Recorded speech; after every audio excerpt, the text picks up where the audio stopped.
Provérbios 16, 32, diz assim: melhor é o que tarda em irar-se do que o poderoso e o que controla o seu ânimo do que o que toma uma cidade.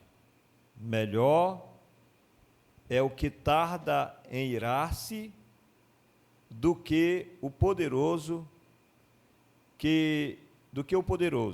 vírgula, e o que controla o seu ânimo, melhor do que aquele que toma a cidade. Aquele que tarda em irar-se é melhor do que o poderoso, e o que controla o seu ânimo é melhor do que aquele que toma a cidade. Deixe-me ver aqui nessa outra versão. Melhor ter paciência que poderoso. Melhor ter autocontrole que conquistar uma cidade. Melhor é o longânimo do que o herói de guerra. Gostei dessa tradução. Melhor o longânimo do que o herói de guerra. E o que domina o seu espírito do que o que toma a cidade. Parece o beabá da vida, parece o A-E-I-O-U da vida. É tão pedagógico e, ao mesmo tempo, tão primário, mas que também de uma profundidade muito grande, o que esse texto fala para nós. A Bíblia está dizendo que aquele que controla o seu ânimo, controla a sua ira, esse é que é poderoso, e aquele que controla o seu ânimo, que controla as suas emoções, é melhor do que aquele que controla uma cidade. Eu estava olhando agora um pequeno documentário, como não posso dizer documentário, uma reportagem de como que os americanos conseguiram entrar lá na Venezuela e ir no coração daquele país e conseguir capturar o principal líder daquele país, onde ele estava num local muito bem guarnecido por homens, e era uma pessoa que vivia constantemente trocando de lugar, especialmente na hora que ele ia dormir. O aparato bélico que ele tinha, parte desse aparato bélico era dos chineses e outra parte desse aparato bélico era dos russos, principalmente as baterias antiaéreas. O que foi que os americanos fizeram? Já há alguns dias, ou mais de mês, que eles estavam na costa da Venezuela. Mais de mês, com seus porta-navios, com seus navios porta-aviões, e esses porta-aviões trouxeram também neles helicóptero, drones, ajuda do satélite, e trouxeram um tipo de avião. Eles têm dois tipos de avião lá que eles poderiam trazer para essa missão, mas trouxeram um tipo de avião que voa com muita velocidade e tem facilidade em driblar qualquer radar que possa captar a presença daquelas aeronaves. O que foi que eles fizeram? Fizeram esse trabalho exaustivo, de pressão, vamos dizer assim, psicológica naquele país, chamando a atenção, destruindo embarcações com traficantes, supostamente destruindo embarcações com traficantes, fazendo algumas operações em alto mar. Enquanto isso, eles estavam estudando o que estava acontecendo com a vida íntima, e os agentes do FBI disseram que sabia até qual tipo de animal de estimação que o Maduro tinha e qual a comida predileta dele, que ele costumava comer por lá.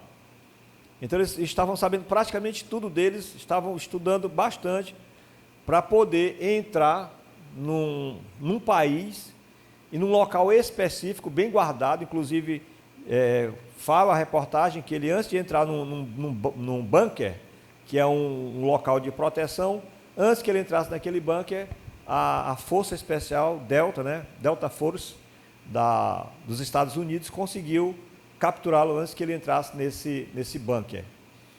E os aviões supersônicos passavam fazendo barulho lá por cima de Caracas.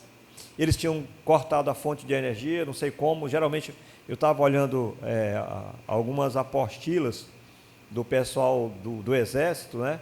E geralmente, quando um exército inimigo vem atacar um determinado oponente, eles destroem as hidroelétricas,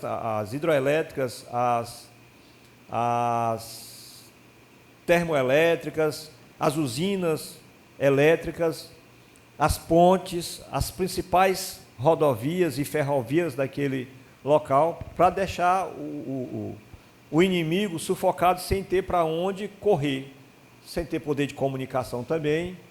Eles fazem isso. E cortaram a energia lá de Caracas. E esses supersônicos que passavam fazendo barulho, era exatamente para o barulho deles superar o barulho dos helicópteros que foram usados para que o pessoal descesse por aquelas cordas lá no local onde estava Nicolás Maduro. E eles desceram lá e capturaram ele, né, de maneira cinematográfica. Há quem diga, né, que aconteceram algumas baixas, né? Eu estava olhando na internet e vi algumas pessoas, alguns soldados, né, que foram mortos, e supostamente soldados que foram mortos pelo exército americano, e pelo menos esses que eu vi, a maioria deles foram alvejados na cabeça. Então, algo assim bem preciso, bem cirúrgico, né? Porque jamais se imaginaria alguém chegar e ir lá num chefe de Estado e resgatar o chefe de Estado, porque espera-se que o chefe de Estado seja o mais guardado.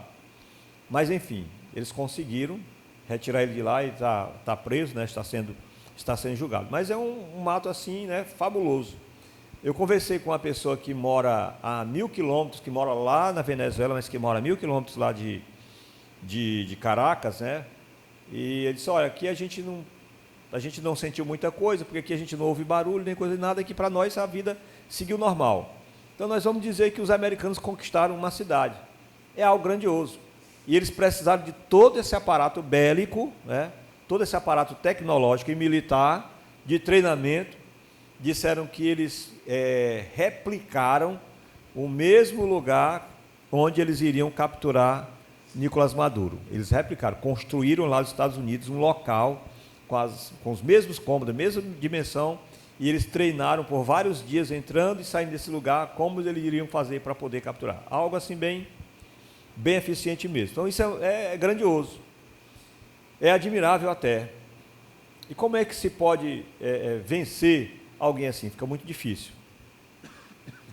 O texto que nós acabamos de ler aqui fala que você ter autodomínio, você ter domínio próprio, você procurar trabalhar suas emoções, é mais grandioso do que a operação que foi feita lá na cidade de Caracas, na Venezuela.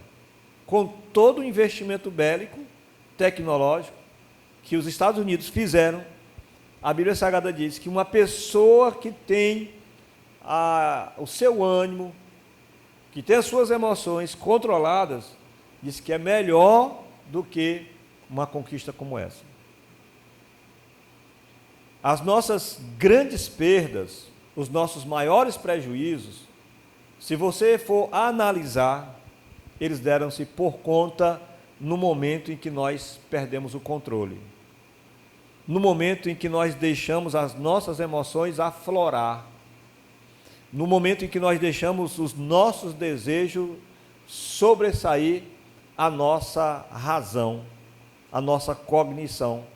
Porque por mais que nós tenhamos razão, porque por mais que nós tenhamos cognição, quando nós não dominamos as nossas emoções superam a nossa razão.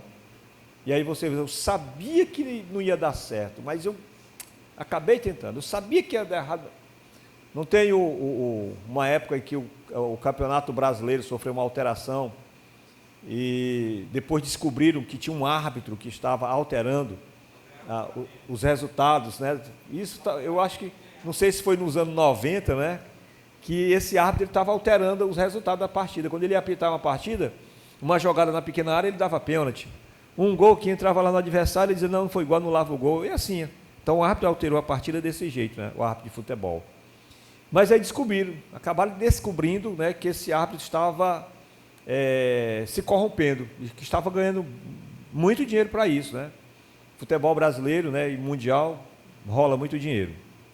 E quando prenderam ele, aí o repórter foi entrevistar ele, disse, por que a gente sabe da possibilidade que aqui e acolá acontece de alguém que é flagrado, de alguém que é descoberto quando está cometendo um crime, fazendo algo, mas por que a gente acaba incorrendo no erro? Ou seja, naquele momento ele tinha consciência, pode dar errado.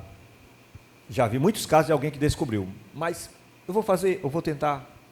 Ou seja, uma pessoa que não tem o autocontrole, que não teve um domínio. Então, muitas vezes, por conta dessa falta de domínio, por conta da falta de controle, nós somos prejudicados, nós somos derrotados, nós passamos por dificuldades enormes na nossa vida. Eu me lembro do professor que nós tínhamos, inclusive norte-americano, né, ele dava aula para nós no seminário, e ele falou uma coisa interessante, ele deu aula, a matéria dele era administração eclesiástica, né? E ele falando sobre essa questão da administração, algumas ponderações, etc., e ele disse que houve uma grande crise lá nos Estados Unidos da América, uma recessão, e muitas pessoas, muitos empreendedores, empresários tinham hipotecado os seus imóveis. E no caso do agronegócio, lá muitos fazendeiros, eles hipotecaram suas fazendas. E teve um fazendeiro que estava muito aperreado lá, e não teve paciência, pegou e vendeu a fazenda dele. E o camarada que comprou a fazenda dele foi explorar o subsolo. E quando ele começou a explorar o subsolo, não foi criar gado nem plantar nada, foi explorar o subsolo. E quando ele começou a explorar o subsolo, ele viu que no subsolo tinha petróleo. E ele foi explorar o ouro negro, né, que tinha lá, e a primeira vazão deu 1.000 barris por hora. Eu acho que, não sei se eu estou atualizado, mas parece que um barril de petróleo hoje está em torno de 80 ou mais, 80 dólares ou mais, se não tiver mais. Vamos dizer que está 80 dólares, talvez eu esteja até um pouco desatualizado. Mas 80 vezes 1.000, quanto é que dá? 80 mil, né? 80 mil por hora. Aí você coloca 80 mil em 24 horas. Coloca 80 mil em uma semana, em um mês. Quanto é que não vai dar? Detalhe é que a vazão, ela cresce. A vazão, ela cresce. Quando está explorando petróleo, à medida que você vai explorando, a vazão faz aumentar. O que nós podemos entender com isso? É que por conta de uma situação vexatória, de clima, da mídia, situações externas, a pessoa perdeu o controle, diz, não, eu vou logo me desfazer desse negócio, e apressadamente ele se desfez do seu negócio, e o que comprou, lucrou de uma maneira assim, sabe, absurda. Estava em cima do ouro, mas o desespero não deixou ele perceber que ele estava em cima do ouro.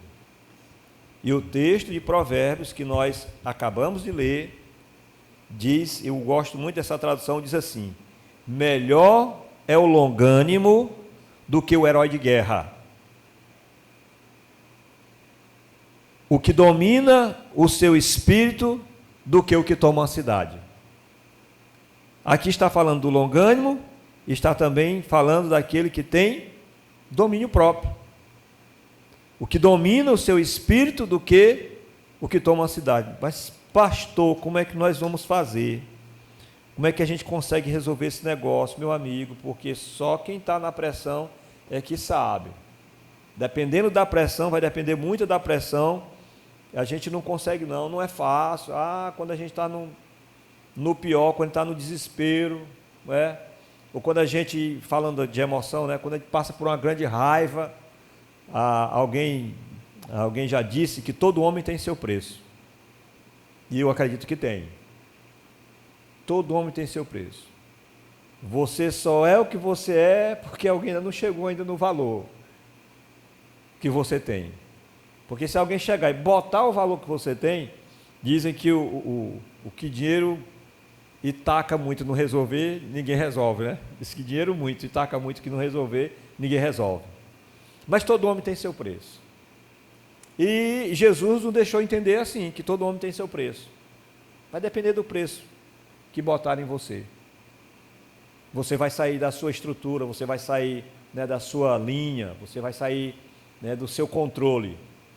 Jesus deixou claro isso quando ele falou que Satanás pediu para cirandar, né? Satanás pediu para cirandar vocês como quem ciranda o trigo, ou seja, pediu para peneirar.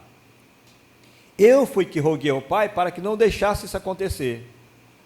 Ou seja, se Jesus fosse deixar o inimigo fazer conosco o que ele queria fazer, ou o que ele gostaria de fazer, não tinha ninguém em pé, estava todo mundo deitado, caído.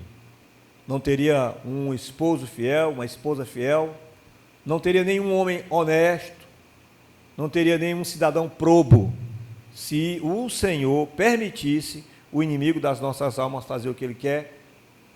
Por quê? Todo homem tem seu preço. Todo homem tem seu preço. E é assim que o inimigo joga. Ele vai ver o que é que nós mais damos valor, o que é que mais tem valor para nós. Tem uma coisa interessante que a irmã Fabiana, né, ela testemunha para a gente hoje, e a gente percebia que ela era assim muito, eu vou usar essa expressão, escrava do sentimento que ela tinha pelas filhas. Qualquer coisa abalava ela, uma gripe já abalava ela em relação às filhas dela, e é um expediente onde nós facilmente caímos, é na questão dos filhos. Olha, eu sou parido pelo Cauê, e hora lá em casa que eu estou com saudade, da vontade de pegar ele lá, o negócio que ele está dormindo. Agora hoje mesmo fui lá pegar ele, cheguei ele estava dormindo, antes de vir para cá. Mas aí ela falou uma coisa interessante, não é? Que ela conseguiu compreender isso e ela deixou de sofrer por causa disso. Mas a filha dela não podia adoecer, que ela ia a 1000. Irmãos, todos nós temos o nosso preço. Vai depender da proposta. Vai depender. Prova, né, de muitas pessoas que chegaram ao extremo do descontrole são os presídios, né? E lá, por força da circunstância, né, aprende por força, literalmente por força da força, né? Eles aprendem a ter o controle, os fora da lei, os criminosos, né, os homicidas. De forma aparente. Mas ainda assim, esse controle é só um controle externo, porque dentro de si não existe o controle. Por isso que Paulo ele vai falar que eu sou prisioneiro do Senhor, não só em relação, eu não aprendo a ter paciência, eu aprendo a ser doce e uma pessoa humilde, suportando uns aos outros em amor. Muito forte. Muito forte. Porque ele sabe que se ele for, eu vou ter autocontrole, não vai ter. Então, o que ele fala? Eu vou ser prisioneiro do Senhor. Porque eu sendo prisioneiro, é o Espírito do Senhor que vai me inundar. Aí é onde Paulo entra, é onde Paulo escreve aqui no Gálatas capítulo 5, no versículo 16 em diante, que eu quero compartilhar com vocês, porque você vai dizer, pastor, agora deu, porque se todo mundo tem seu preço, e aí, como é que vai fazer? Jesus pagou um alto preço por você. Ninguém vai poder fazer uma proposta melhor do que a que Jesus fez. Ninguém.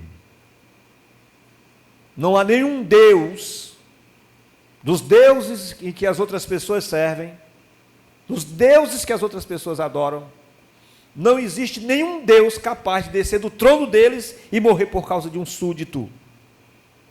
Não é morrer por causa de um servo, não.